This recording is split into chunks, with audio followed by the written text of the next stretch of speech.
In 2017, a brand new Hong Kong-based development studio called NeoBards Entertainment was founded by a bunch of developers with prior experience from companies like Capcom and Square Enix. NeoBards would start out doing some ports for Capcom like the Devil May Cry HD collection, a new port of Onimusha Warlords, and the Nintendo Switch ports of a bunch of classic RE titles. But their first full development project would be something totally new. Development would start just after the studio's founding in 2017, with the idea being that of an asymmetric multiplayer title set in the Resident Evil universe. The concept they had come up with was having one player who acts as the mastermind behind the experiments who would control everything through cameras, a slight nod to the fixed camera angles of the original titles, while a group of survivors would try to work together and escape within the time limit, similar to the Resident Evil Outbreak games from about a decade prior.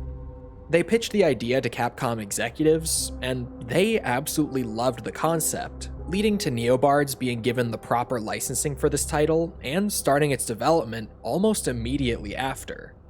It was officially announced to the world as Project Resistance at Tokyo Game Show 2019, and ended up being renamed to Resident Evil Resistance and bundled with the Resident Evil 3 Remake, as the director of that game felt that it offered less overall content than the Resident Evil 2 Remake did.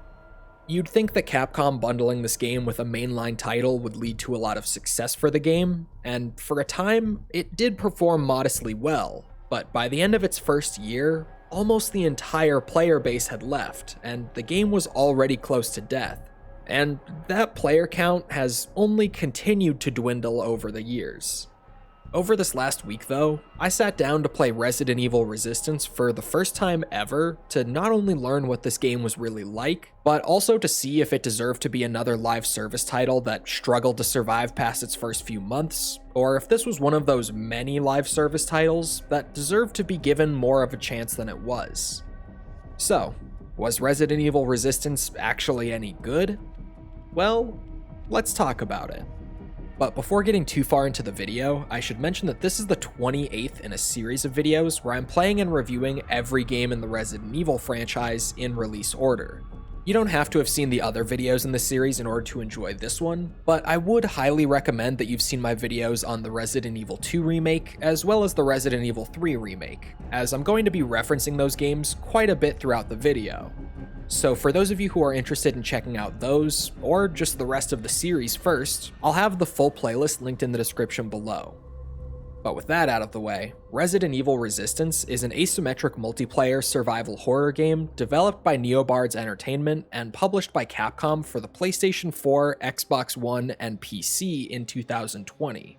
The game opens up with a short cutscene that establishes the basic lore of what's happening here in Resistance, and it's really weird.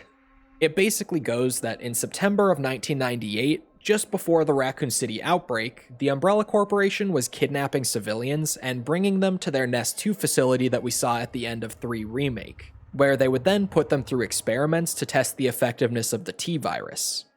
So on the survivor side, we play as a group of these civilians trying to escape from the facility during these trials, and on the Mastermind side, we play as the Umbrella employee who's actually overseeing them.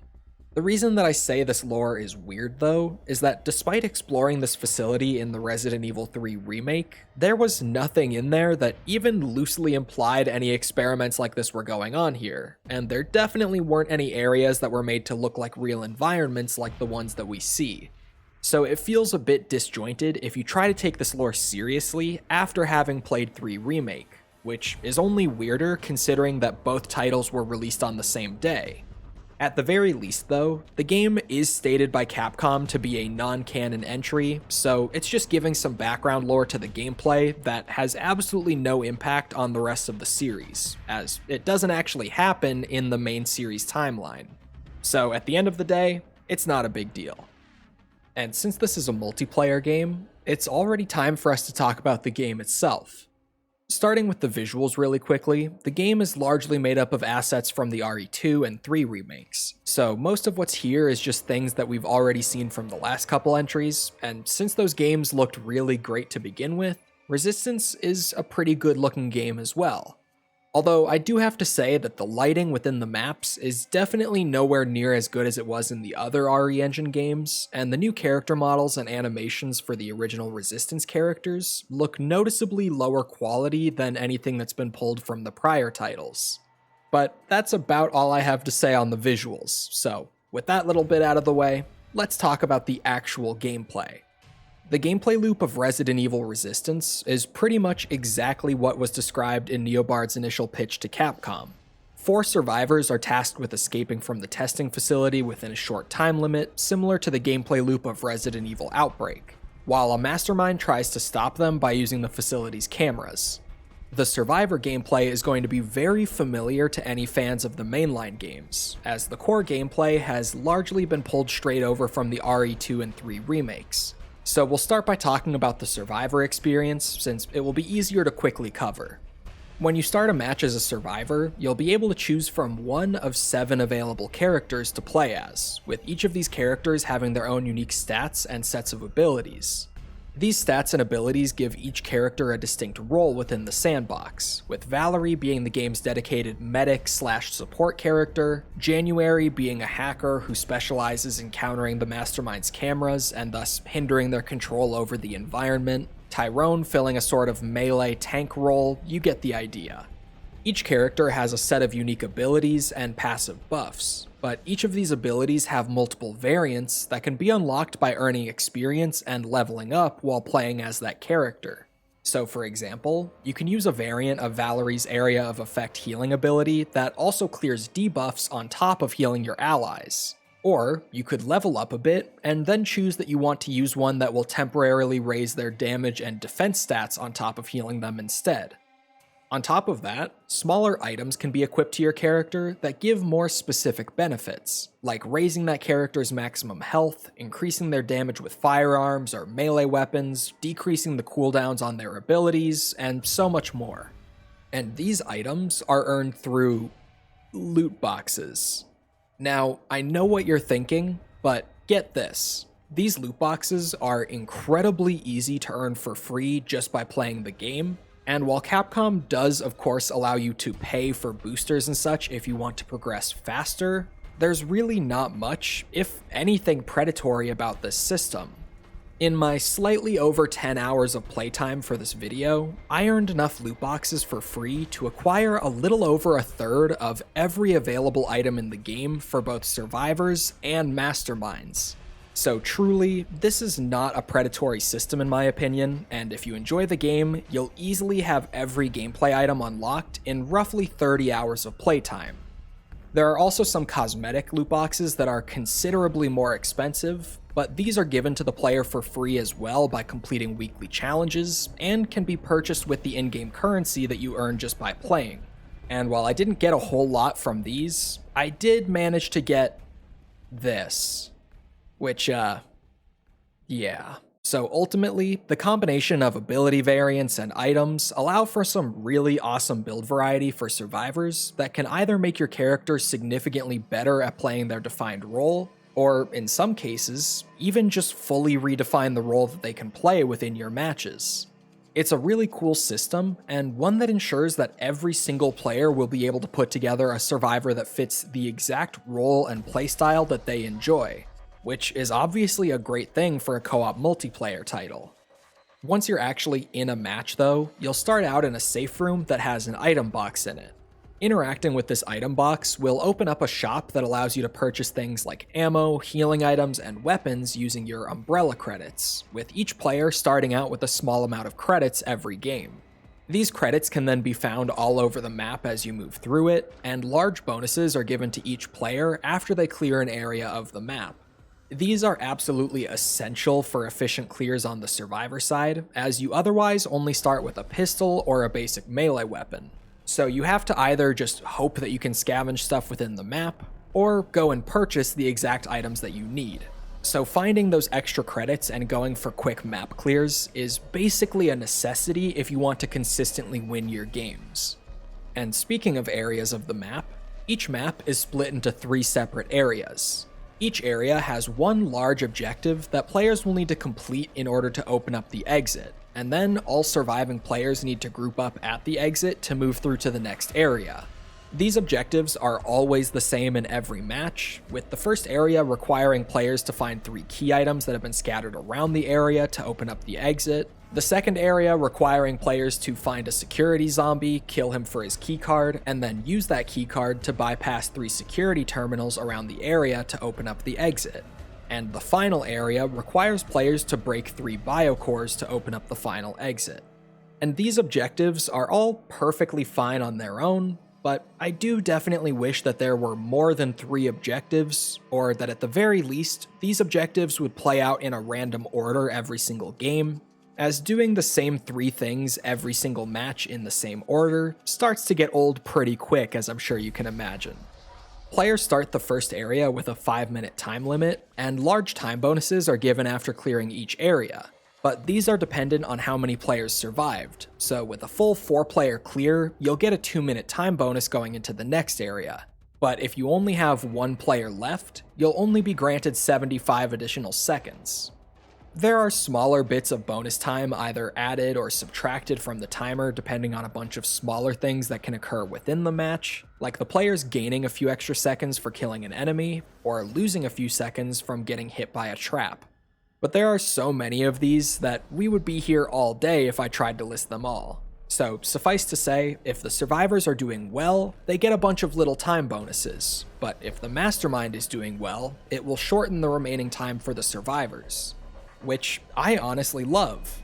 It makes a ton of sense to reward survivors with more time to escape if they're doing well. Then it only makes sense that the Mastermind should be rewarded by shortening their remaining time so that he can potentially get an easier win. So the gameplay loop of the survivors is pretty simple, but also pretty fun. It really does feel a lot like playing one of the old Outbreak games, just with a much smaller and simpler map on a shorter time limit. And it can be incredibly difficult if you're up against a good Mastermind, making it essential to stick with your team and work together with them throughout the escape due to how easy it is for even an intermediate Mastermind to pick off a lone wolf. It's also really important to understand the character that you're playing and the role that they play within the overall sandbox so that you can provide the most benefit to your team. It's a really solid time for pretty much any fan of the RE2 or 3 remakes, and I could easily recommend this component of the game to you if you enjoy the third-person gameplay of those remakes, and especially if you also happen to enjoy the RE Outbreak games. That being said though, there's not really much new or exciting about this part of Resident Evil Resistance. So let's move on to the more unique part of the game, the Mastermind gameplay. The Mastermind actually has more surface level similarities with the survivors than you might initially think. To start, there are 5 different Mastermind characters that you can choose from, with each having their own abilities and unique bioweapons that they can deploy against the survivors. And these give the Masterminds their own unique roles compared to one another as well.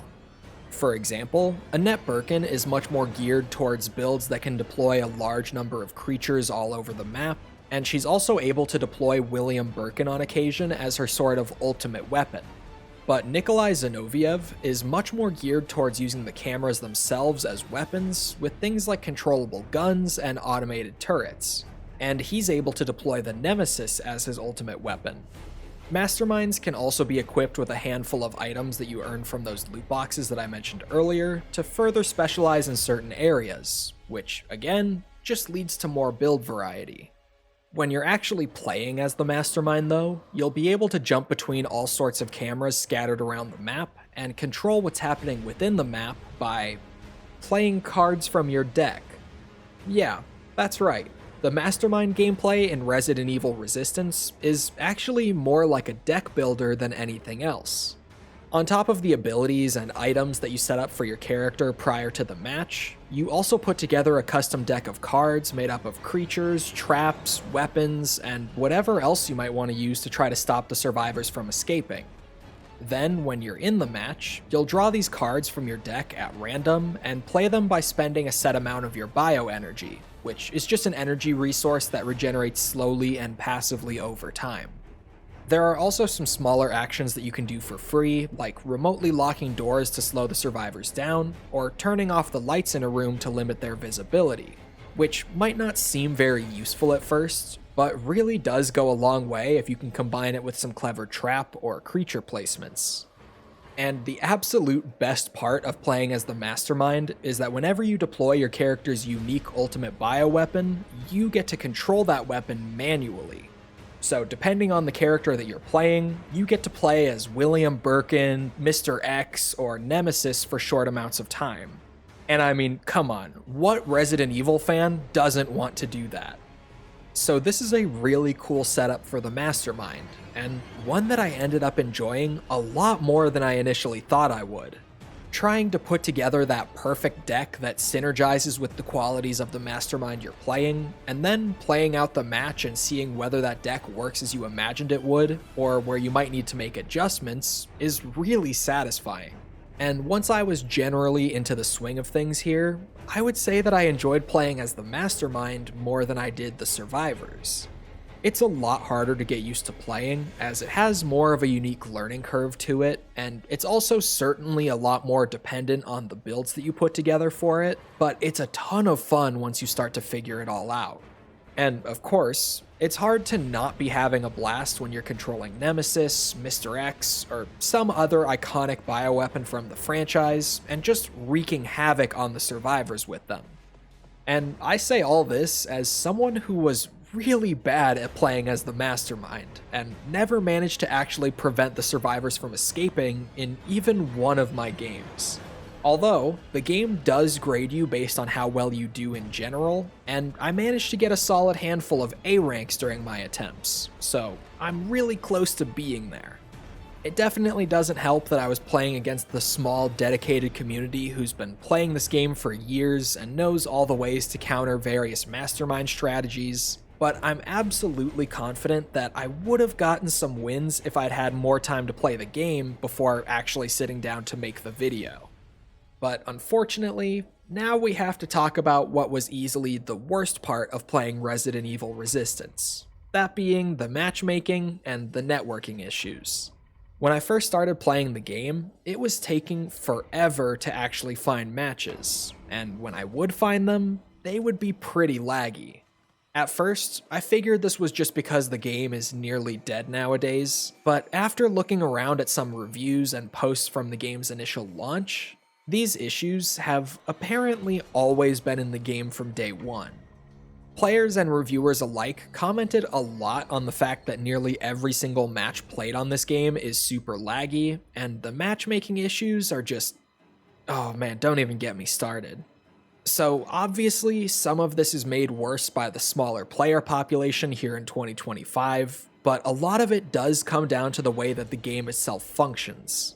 For example, if one player leaves during your pre-game setup, everyone is fully booted from the lobby and forced to restart the matchmaking process all over again, rather than just staying in that lobby and waiting to find one more player before starting the game. And when getting into a lobby in the first place can sometimes take upwards of 20 minutes, yeah, that starts to get pretty irritating. And even when you do get into a lobby, the game uses peer-to-peer networking rather than a dedicated server, meaning that your experience within that lobby is completely dependent on how good your connection is to the player who's hosting the lobby, which in the case of this game is always the Mastermind, meaning that you'll only ever have a perfect connection when playing the one role in the entire game that doesn't require a perfect connection to actually feel good. I mean, seriously, if you get a rough connection as a survivor, just prepare for incredibly long delays between attacking an enemy and that enemy actually taking damage, and a whole lot of shots that never even hit the enemy because even though you hit them on your screen, on the Mastermind's end, you did not hit them. This seriously hinders the experience of nearly every single match that you'll play here in Resistance, which is incredibly unfortunate, as when you do find a match with a decent connection, this game is shockingly fun. Overall though, I think Resident Evil Resistance is a genuinely fun multiplayer title with a lot of awesome ideas, but it's massively held back by its technical issues in the matchmaking and networking departments, and also its lack of a dedicated player base. It's seriously a super fun game when it's working as intended, but due to those factors, it's hard to even find matches where that sort of fun is possible. I seriously feel for the small remaining community this game does still have, because they clearly love the game a lot to still be playing it regularly in 2025, but it's already essentially doomed. The lack of players only exacerbates the existing networking issues, and those issues being exacerbated will only lead to a more gradual decline that eventually leaves this game in a state where you can't even find a game without going out of your way to organize one yourself.